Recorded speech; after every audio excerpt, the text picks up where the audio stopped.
นี่นะแต่ว่าทุนในไทยน่ะมาลงอยู่พี่นะลงอยู่เอาของอาหารไทยมานี่นะหมากไม้ผลไม้ไทยมาโดยตรงเลยอันนี้หมากกล้วยเวียดนามก็ยังมาได้เด้ซะหมากมี่เวียดนามก็ยังมาได้เด้ซะหมากทุเรียนเวียดนามก็ยังมาได้เด้ซะเป็นยังของไทยบ่มานี่มันแปลกอยู่บ่นี่แหละนี่นะพอเพิ่นเลือกตลาดจีนว่าซั่นเนาะแคนาดาคนละเรื่องแคนาดากับไทยถ้าค่ากันก็บ่ได้ไปเก็บภาษีแบบนั้นเด้แคนาดาแล้วเจ้าเอาเงินอยู่นี่น่ะเงินอยู่นี่มันเงินดีเด้อย่างน้อยก็เท่าไหร่20 กว่าดอลลาร์ได้20 กว่าบาทได้ดอลลาร์เขาหนึ่งไหนเจ้าขายหน่อไม้หน่อหนึ่งเอาหน่อไม้หน่อหนึ่งหน่อบักใหญ่ซ้ำขานี่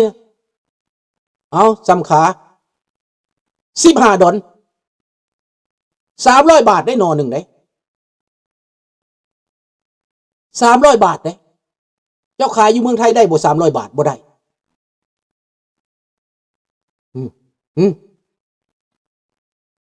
เจ้าพยังบ่ซอกตลาดนี้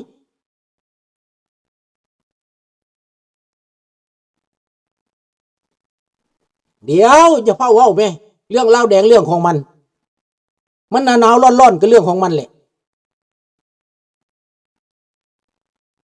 เพราะว่าเริ่มมาแล้วมาโกโรบิโอมาประชุมแคนาดานี่นะ G7 เขาเว้าเป็นเอกภาพกัน G7 โอเคเขาประชุมกันอยู่แขวงเกเบกแขวงของข้าพเจ้านี่นะเราก็ฟังเบิดแล้วเขาเป็นเอกภาพกันสำหรับเอเชียนี่ลาวแดงถึกบัญชีถึกแบล็คลิสต์เขมรก็ถึกบัญชี3เขมรลาวถึกบัญชี2จีนหิวหลายส่งไปเจ็กมดลุงแต่บ่แม่นจะบ่แม่นจะยั่งยืนได้ส่งไปจิกตลอดนะอยู่ไทยโลนึง40 บาทลุงร้านซื้อเมื่อวานนี้โลนึง40 บาทโลนึงก็นอนึงหั่นแหละแต่300 บาทได้มาขายแคนาดาได้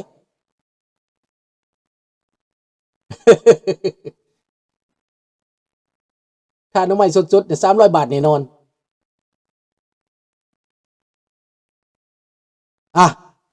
แนวใดก็แนวเด้อถ้ามียนต์กาโก้บินมาขนสินค้าถ้าบ่แม่นอาหารทะเลก็อาห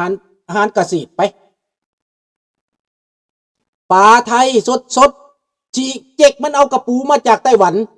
กระปูตัวบักใหญ่จะเปิดให้เบิ่งกระปูใหญ่ใหญ่แท้ๆตัวนึง3 กิโลพุ่นน่ะ4 กิโลพุ่นตัวนึงกระปูหยังกระปูน้ำทะเลลึกนั่นเขาห้องกระปูใหญ่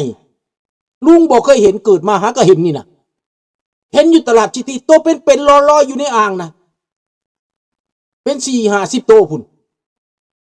ตัวนึง4-5 โลพุ่นนะ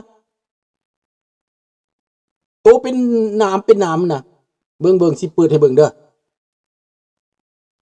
เปิดให้เบิ่งมาจากไต้หวันเขาเฮ็ดจังไดจังเอามาได้ปูยักษ์นั่นแหละแล้วกับปลาสดๆลอยลงๆเอียนอีกลุงยังคือบอกว่าสิเอามาเลี้ยงอยู่ในอ่างหลังบ้านบ่วะเอียนบักใหญ่ตัวซ้ำดำผ้าตัวบักใหญ่ได้เอียนบ้านเฮานี่แน่เอียนในเอเชียเฮานี่แหละบ่แม่นแต่ก่อนเห็นตั้งแต่เอียนแคนาดามันคือปลาไหล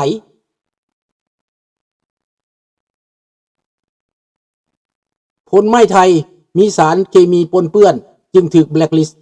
อาจจะ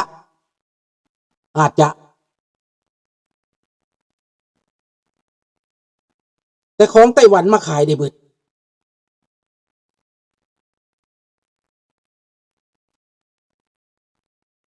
ของไต้หวันมาขายเบิดยังวะ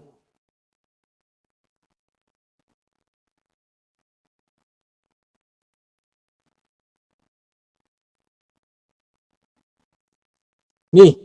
ปูอันนี้น่ะใหญ่เด้5 กิโลพุ่นน่ะตัวหนึ่งน่ะเต็มอ่างตัวเดียวจากเต็มอ่างพุ่นน่ะขามันตูมันน่ะ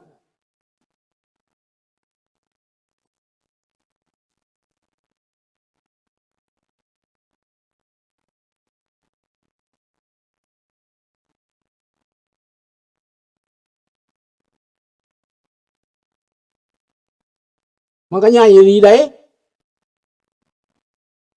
ลุงถ่ายตัวเดียวก็ยังเต็มจอแล้ว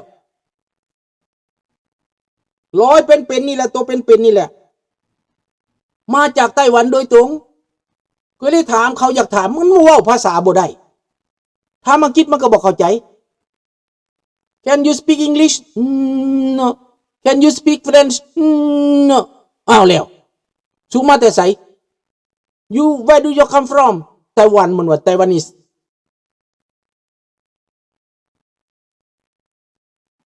ซื้อมาเลี้ยงก็ได้จันสีเขาซื้อมาเลี้ยงก็ได้มันจะออกลูกออกแพร่พันธุ์แต่ลุงคิดว่ามันจะตายหรือบ่ตายหนาวนี่นะ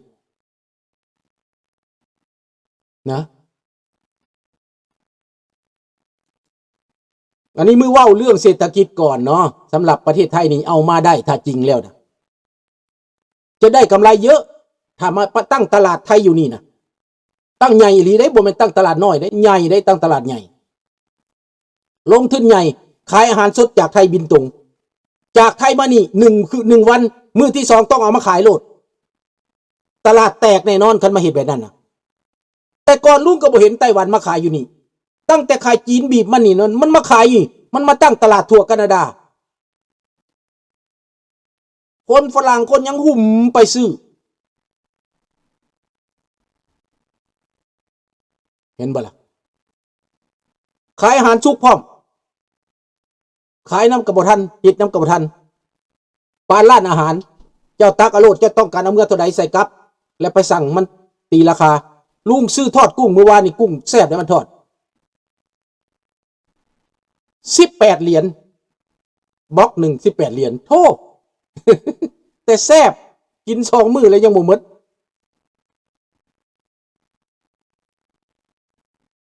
มันบ่ตายบ่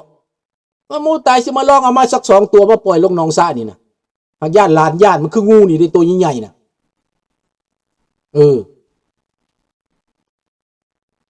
เขาว่ามันออกลูกตัวหนึ่งเป็นหลายร้อยลูกได้หลายพันตัวได้มันออกเกียนน่ะหลายร้อยตัวได้แล้วก็ใหญ่ไว้อีกว่าซั่นเด้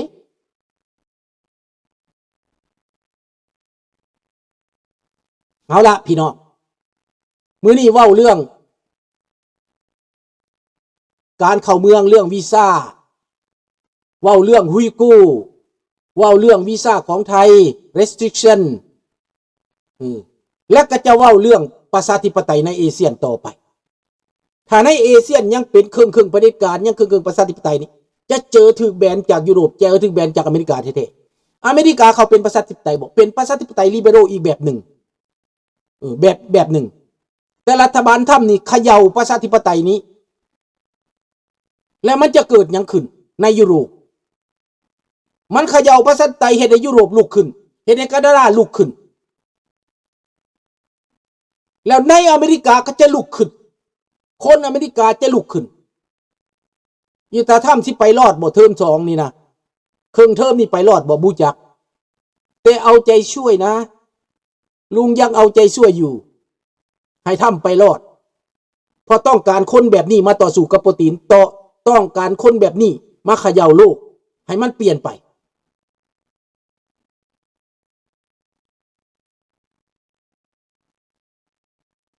แต่ปลาเด้ยังบ่ตายเอียนอยู่ในตุ่มมันอุ่นไหนมันบ่มีตุ่มที่ลุงพอบ่ได้ปลูกในตุ่มถ้าไปเอาตุ่มนะไปปล่อยใส่ตุ่มมันอาจจะบ่ตายแต่อาจผิดกฎหมายได้คันไปปล่อยใส่ผิดกฎหมายแคนาดาได้ปล่อยบ่ได้ถ้าเลี้ยงในสระเฮาได้แต่ไปปล่อยลงธรรมชาติผิดกฎหมายบ้านนี้เขาหวงห้ามแท้ๆ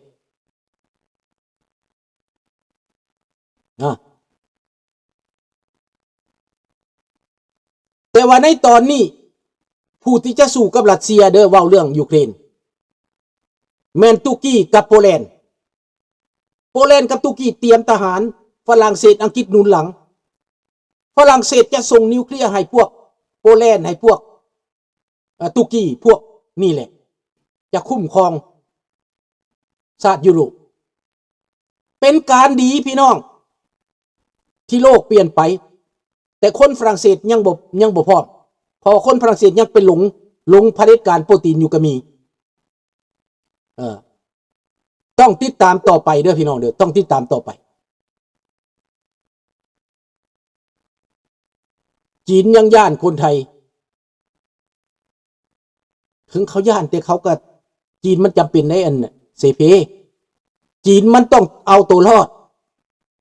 และมันต้องเอาประเทศแถวนี้นะแถวลาวไทยเขมรนี่นะพม่าสิมันต้องเอา3-4ประเทศนี้เวียดนามมันเอาบ่ได้แล้วเวียดนามนะเพราะอเมริกาไปอยู่หันแล้วมันเอาบ่ได้แมนโปแลนด์ทำงานแล้วเวียดนามมันเอาบ่ได้แต่มันยังพยายามจะเอาไทยเอาพม่าเอาเขมรเอาลาวจีนบ่หยุดจากความพยายามนี้แต่ลุงก็กลัวบ้านแม่ของลุงเกิดพลาดท่าทางการเมืองให้จีนนะอันนี้ความเป็นห่วงของลุงนะครับแต่ในยุโรป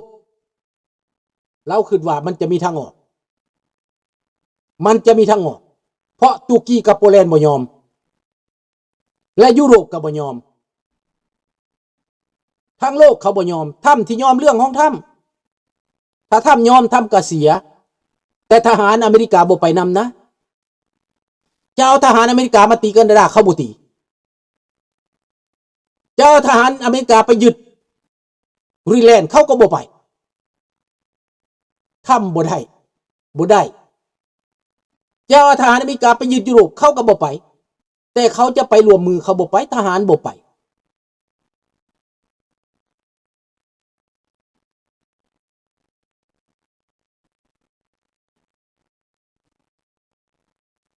ดังนั้นต้องได้ติดตามอย่างใกล้ชิดลูกหลานลุงเอาบ่นาเขาสิขายให้4 เฮกตาร์1 ล้านบาทอย่าขายลูกเอ้ยหลานเอ้ยขายเฮ็ดหยังจักน้อยพวกเจ้าบ่มีบ่อนเฮ็ดบ่อนกินประเทศปาเลสไตน์เขาฆ่ากันย้อนบ่มีดินใดคนลาวยังบ่ตื่นเพราะคนลาวบ่ฮู้จักขายดินและตัวสิกินหยังลูกหลานเกิดขึ้นมาสิมีบ่อนอยู่อาศัยบ่ไปถามพี่น้องคนไทยที่บ่มีดินมีดอนเขาเป็นแนวใดเขาเป็นหนี้ตลอดชาติบ่มีดินปลูกเรือนบ่มีดินเฮ็ดนาบ่มีดินปลูกฝังถ้ามีดินแล้วไม่ต้องเป็นหนี้ใครก็ได้โบราณสมัยก่อนไม่ต้องค้าขายกับใครก็ได้เขากินดินโบราณสมัยก่อนกินดินกินนาตัวเองเขาไม่ได้กินเรื่องอื่นเนาะอย่าขายลุงเสียไปเห็นอย่างลุงจะไปเห็นอย่างถ้าลุงซื้อลุงก็ซื้อให้ลูกให้หลานคือเก่าแหละ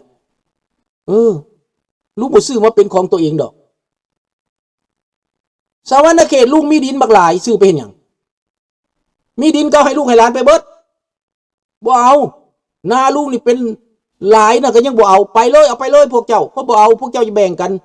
ค่อยบ่เอาทางเมียข่อยก็มีนาดินบ่เอายังจักอันพวกข่อยน่ะบ่เอาบ่แม่นเห็นแก่ได้อยู่นี่พวกข่อยก็สบายแล้วเนาะแต่ว่าถ้าบ้านเมืองดีปีเมืองกว้างสิไปขออยู่นำดอกเน้อผู้ใดให้อยู่น่ะผู้นั้นรวยเลยผู้ใดเบิ่งแย่งข่อยตลอดชีวิตผู้นั้นรวยเลยจบข่าวเด้อใจแท้ข่อยก็อยากไปอยู่เมืองไทย